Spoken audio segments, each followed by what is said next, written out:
All right, so if everybody wants to give Steve a warm welcome. My problem with Agile is, I should say. Are we off? All right, we're off. Hello, my name's Steve Traps. I realise, obviously, coming to Agile Yorkshire and talking about my problem with Agile is probably not the safest thing to do. But before I get into my problem about Agile, I just wanted to point something out, actually, that the Agile manifesto that we all know. Sorry, I just wondered why you were putting your hat on. It looked like the SAS were coming in. Are you off? Anyway, the Agile manifesto turns 16 years old in February next year. We all knew that, because we all live by it. And this got me thinking, if the Agile manifesto, believe me, this is a strange comparison, if an Agile manifesto was a human being, what kind of thing would it be? Would it be like a normal teenager that's not really sure what it's doing and where it's going, where it fits in the world, or and what it wants to be? So I thought we'd say happy birthday to it. So if you'd all like to sing, no, I'm only joking, don't worry, you don't have to sing. In preparation for the talk, I looked up what a 16-year-old can do legally. Probably not something you should do at work. I am Martin, I am back on the market again. Anyway, I checked out Mumsnet because it was the first thing that came up. Apparently there's lots of mums wondering what they can do. 16-year-olds can do, not what they can do. We all know it's at 16 you can legally have sex, unless you're in Northern Ireland and it's 17 for some reason. You can also be a street seller. I don't think those two are. Anyway, moving on. You can also sell scrap metal for some reason when you are 16. I don't know why. You can get married with parental consent. You can drink alcohol, only if you're buying a meal. And you can also fly a glider. Who knew? I was wanting a moped, but I could have had a glider. This is brilliant. It'd have been a bit of a commute to work, or school, in fact, going up to Sutton Bank every day to come and get my glider. But yeah, get a glider. How great is that?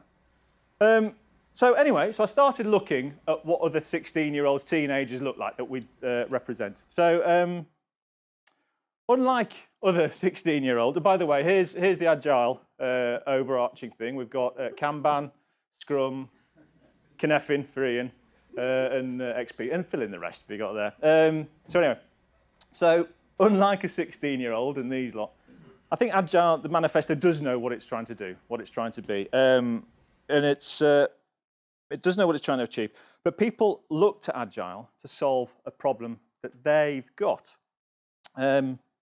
And you could almost say it's almost a belief system or a religion, potentially.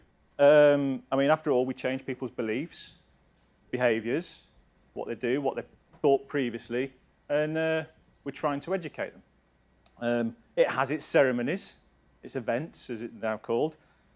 It has its splinter groups, Sky Agile, BJS Agile, something else Agile, Consultancy Agile, Maztec Agile, so splinter groups there. It has its pilgrimages, Agile on the beach, Agile in India, Agile in Chicago, Agile, you know, you get the picture. We've got people that enforce roles and dogma, Scrum Masters, I think that's what they're called. But anyway, but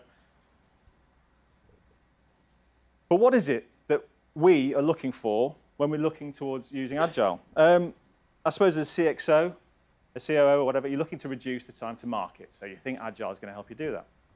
You're looking to reduce costs. As a product manager, you're looking to get changes quickly through the system. From a developer, you just want working software every time you do something at the end of the sprint or every time at the end of the iteration. As a tester, you just want to remove that squeeze on you at the end of a project. But we're all looking for different things from one thing. And does it actually deliver against all those wishes and all those things that you want to do in one thing? I suppose we all have reasons, and all different reasons, of wanting to use Agile to come and help us. And it all comes down to perspective.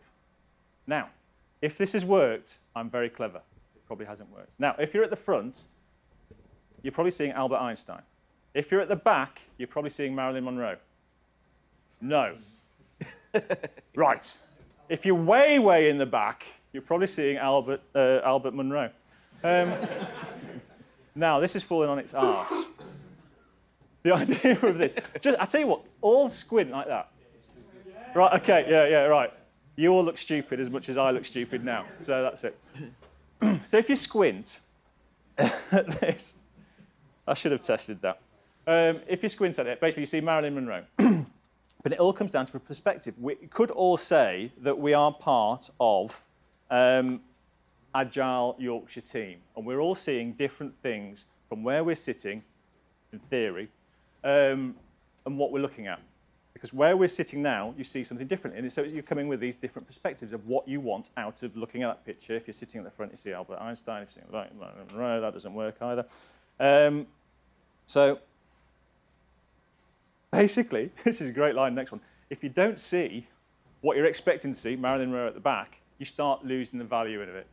You start not believing that if you actually squinted, you could see Marilyn Monroe. Or if you closed your eyes and just pretended it was Marilyn Monroe there, it'd be fine. But we start losing the value and the importance of it. That's actually quite a good example of it going wrong. So I like that one.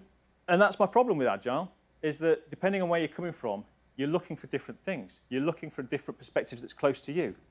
And you might not see it, and then you lose faith in it, and then you go, that's all crap, that. Don't like that. My other problem with Agile, and excuse the blatant plug for my current employer, Tax, all the way across here, and not Sky, I do actually work for Sky, is a cycling analogy that John Fulton, over here, once gave me, where he said that a scrum team should be like a cycling team, where you are all working to one goal, you've all got your vision and what you're doing, and you know what's going on. All going to one goal. But in that team, you may have a specialist, a sprinter, a hill climber, an all-rounder. And that's what you have in a scrum team. We're all pulling to one goal. Now, my worry is on this that we're actually losing that goal. We're losing the shared history of why we're using Scrum or why we're using Agile. I've got the experience of now working at Sky, where we've got lots of graduates in who have never had the privilege of working with a waterfall project. So they're doing things because they've been told to do it. And they're doing it because he told them to do it, and I told them to do it. But they don't understand and appreciate why they're doing it for the benefits. I actually heard somebody say, I tell you what, let's stop doing the stand-ups at a set time. We'll do it when everybody comes in. I went, OK, that's an interesting way to do it. It's a bit of a smell, and I didn't say anything as much as I really wanted to. Go, no, don't. But people are losing the values because they don't actually understand why we're doing it in the first place. And that's the problem, one of the got. Coming back to the religion analogy, again, we've got born-again practitioners preaching about the goodness, normally consultants. Got missionaries, people going off, explaining the word of how we should do stuff. People blindly following it and the dogma of, here we go, this is why we're doing it, I must do the Scrum principles, and not questioning everything. I mean, also people rejecting the principles, communism, for it. So if we stop questioning why we do stuff, we lose the importance of why we're doing things. So as Agile wakes up on the birthday, after its 16th birthday, will it be like Homer? What state will it be in? I guess that's all up to all of us, to how we treat the process and what we're trying to achieve using the process. So I guess my problem is I don't have a problem with Agile. I have a problem with the people that are using Agile. You lot, unfortunately. Again, it's a hard sell. The people that follow it blindly, people that promise that it will solve all ills, people that don't ask why we're doing it. And like a good marriage, if you stop working at it and stop trying to understand where somebody's coming from, it will eventually turn sour. Cut all your clothes up, you'll lose all your CDs, and you'll be in a car park crying. And that's just me. Thank you very much.